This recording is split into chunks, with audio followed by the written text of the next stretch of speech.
أهلا بيكم على مطبخ الكحيانين والجماعة المفلسين. سيد أفندي المسكين والمفلس دائما. النهاردة هنعمل لانشون بالبيض والطماطم. يلا بينا نشوف المكونات. حتة جبنة فيتا لقيناها في التلاجة، حبة لانشون قدام لقيناهم في التلاجة، ويا ريت يكون لانشون فراني. هاي. ومعانا التوابل بتاعتنا، كمون وفلفل وملح وكزبرة. معانا بيضتين وكنور وحته من جبنه النستون. معانا طماطمايتين متقطعين شرايح، ومعانا طماطمايه صغيره عليها قرن فلفل موحوح وفصين توم. ومعانا صينيه فيها معلقه زيت، ايوه معلقه زيت وحته زبده، هي يقال عليها زبده بس يلا بتمشي الحال. ومعانا بقى التوابل بتاعتنا، سر الطبخه بتاعتنا، كاتشب حار هاينز، وهنحط ايه؟ سنة خل. يلا بينا نشوف الخلطة بتاعتنا بتعمل ازاي. النار بتاعتنا في المعلم زنفل على مطبخ الكحيانين والجماعة المفلسين، وحطينا الصينية بتاعتنا.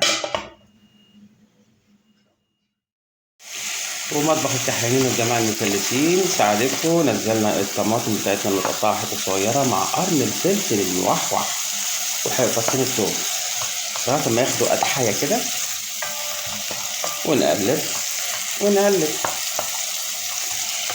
هتشوفوا يخن عجب يخن عجب. اوعوا تنسوا اللايك والاشتراك والشير على قناة مطبخ الكحيانين والجماعة المفلسين. سيد أفندي المفلس دائما.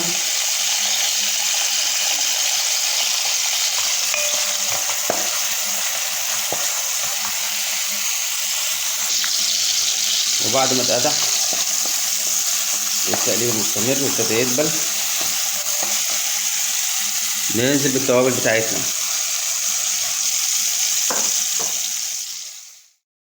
ورجعنا لكم أعزائي مشاهدي ومشاهدات قناة مطبخ الكحيانين والجماعة المفلسين. سيد أفندي المفلس دائما.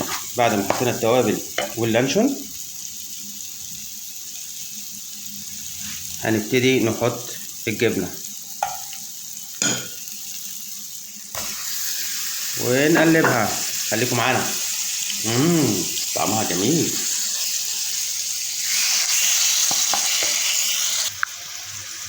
وزي ما انتم شايفين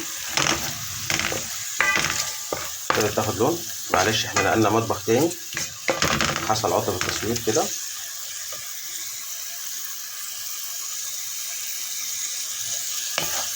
ابتدت تاخد لون معانا.